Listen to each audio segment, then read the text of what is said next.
자, 여러분 오늘도 글 읽느라고 너무너무 수고하셨습니다. 오늘 고전 소설 굉장히 유명한 소설 주봉전이었죠.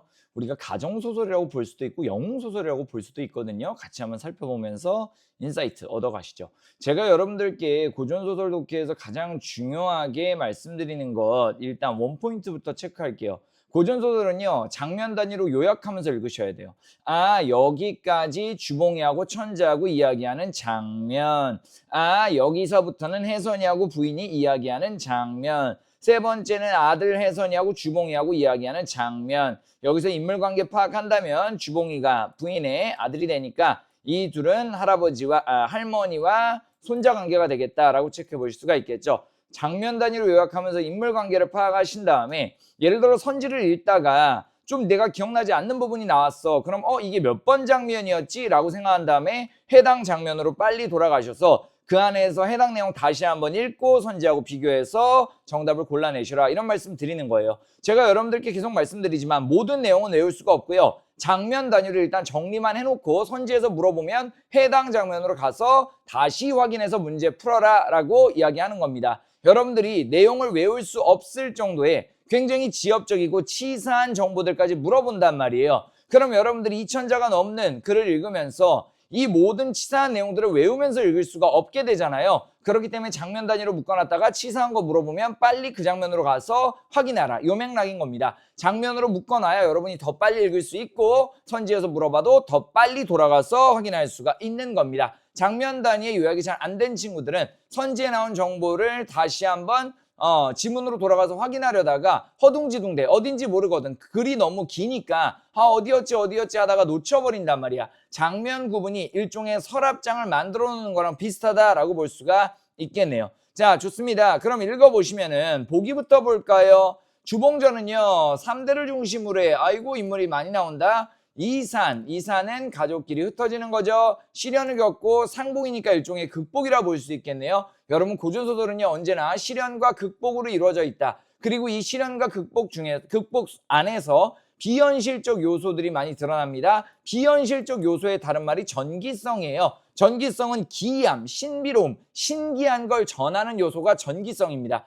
그래서 여러분들이 전기성이면 신비로운 어떤 말이 안 되는 환상적인 이야기들, 하늘에서 선관이 내려온다던가, 선관은 신선이에요. 아니면 갑자기 용궁으로 간다든가, 신비로운 물건, 부채를 한번 휘둘렀더니 적군 수천 명이 한 번에 그 부채에 이 부채바람에 날아가 버린다던가, 이런 신비롭고 말이 되지 않고 환상적인 비현실적인 SF적인 요소들을 전기성이라고 한다라고 정리하시면 어렵지 않게 3번의 정답은, 아니 주봉에 대한 이야기를 나눈 뒤에 부인을 만나서 주봉에 대해 이야기를 나눈 후에 불쌍하다는 생각이 들어서 과거를 치룰 생각이 없어진 거죠. 자, 이 부분이니까 혜선이 불쌍한 생각이 들어서 이제는 과거를 볼 생각도 없어졌다. 이거는 전기성이라고 보기 힘들고 그냥 인물의 심리에 따른 행동 변화라고 볼 수가 있겠네요. 그래서 정답은 5번 체크하시면 되는 것이고, 자, 넘어가서 본격적으로 우리가 어떠한 시련과 어떠한 극복을 통해서 이 영웅소설, 가정소설이라고 볼 수도 있는데 전개가 될지 확인을 한번 해보자면,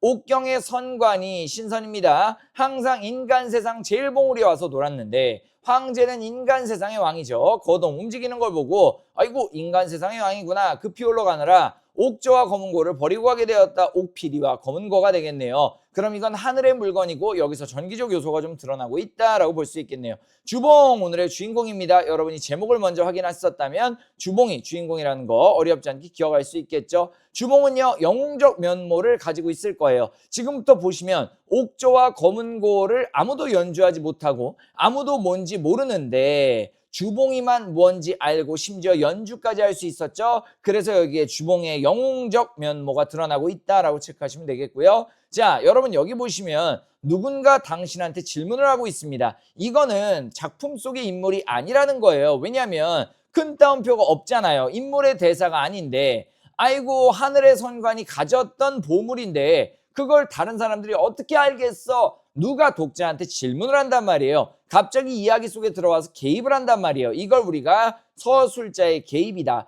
고전소설의 특징입니다. 고전소설은요 작품 밖에 있는 서술자가 마치 사회자처럼, MC 유재석처럼 이야기 속에서 갑자기 들어와서 독자들에게, 시청자들에게 자, 이 보배를 하늘나라의 것이니 일반 사람들이 어떻게 알겠어요? 그렇지 않겠어요? 독자 여러분, 이렇게 개입해서 말을 건다는 거죠. 여러분들, 이렇게 고전소설에는 서술자가 독자들한테 갑자기 말을 거는 것, 이게 가장 큰 특징이다. 두드러지는 특징이다. 고전소설에서 가장 많이 나오는 서술상의 특징 문제다. 다시 한번 정답 확인하겠습니다. 1번에서 서술자가 직접 개입해서 주관적인 판단을 독자들에게 제시하고 있다. 마치 사회자처럼, MC처럼. 우리가 현대소설에서는 서술자가 갑자기 독자 여러분, 저 어찌 그럴 수 있겠습니까? 이런 식으로 말을 걸진 않잖아요. 그러니까 이건 고전소설만의 특징이니까 여러분들이 고전소설 속에서 이렇게 따옴표도 없는데 갑자기 질문을 던지는 부분이 나오면 얘는 고전소설만의 특징인 서술자의 개입이 일어났구나.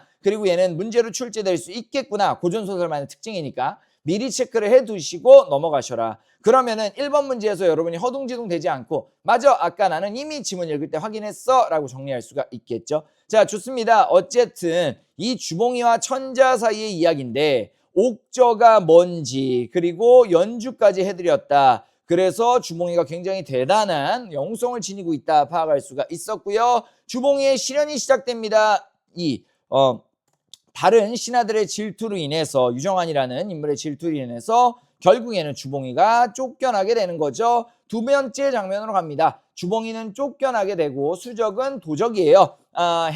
해적을 얘기하는 거죠. 바다의 도적이니까 해적 장치경에 의해서 아이고 시련을 겪게 되고요. 주봉이의 아내가 아들 혜선을 낳지만 아버지하고는 떨어지게 된 거죠. 어쩔 수 없이 이제 어머니하고 아버지하고 다 헤어져서 혜선이가 혼자 웃기네요. 이 수적 장치경, 자신과 자신의 부모를 떨어뜨려 놓은 이 해적 장치경에 의해 혜선이가 길러지는 거예요. 주봉이의 아들이 되겠죠. 과거를 보러 황성에 간 혜선이 주인과 이야기를 나누는데 이 주인과의 이야기를 쭉 여러분들이 보다 보면 눈치챌 수가 있습니다. 이 주인이 부인이고요. 인물 지칭어가 같다는 거 놓치시면 안 돼요.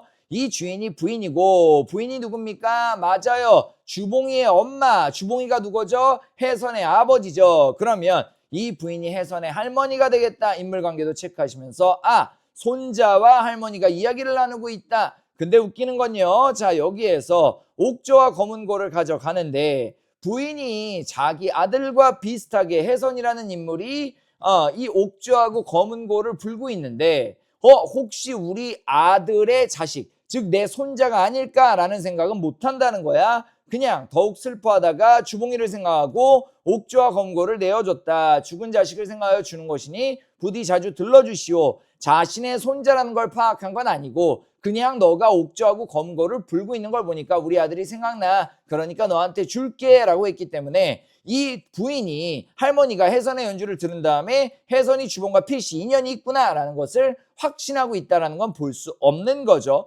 눈치채지 못했다 이거예요. 여러분, 그러면 이런 것들은 여러분이 다 읽은 다음에 2번에 2번 선지를 내용을 다 외운 상태에서 체크해야 될까요? 그게 아니죠. 부인과 혜선이 이야기하고 있는 장면 2로 돌아가시는 거죠. 장면을 너가 구분해 놨으면 해당 부분을 빠르게 찾을 수 있잖아요. 지문의 장면 2로 빠르게 돌아가셔서 다시 한번 크로스 체크한 다음에 정답을 찍어야 된다. 그렇지 않으면 이런 부분은 굉장히 세세한 부분이고 굉장히 지엽적이고 어떤 그 세부 정보이기 때문에 다 외울 수가 없어서 여러분들이 기억에 의존해서 풀다가는 실수할 수도 있다라는 말씀을 드리는 거예요. 그래서 정답은 2번 장면으로 돌아가서 확인하시면 되는 거고요. 그 다음에는 드디어 이 거지가 알고 보니까 주봉이죠. 떠돌아다니는 주봉이고 주봉이와 아들 혜선이가 처음으로 만나서 당연히 뱃속에 있을 때 헤어졌기 때문에 결국에는 이제 처음에는 못 알아보게 되겠죠. 못 알아보다가 쭉쭉 읽다 보니까 둘 다 옥저와 검은고를 징표로 해서 연결이 돼요. 자, 그래서 혜선이가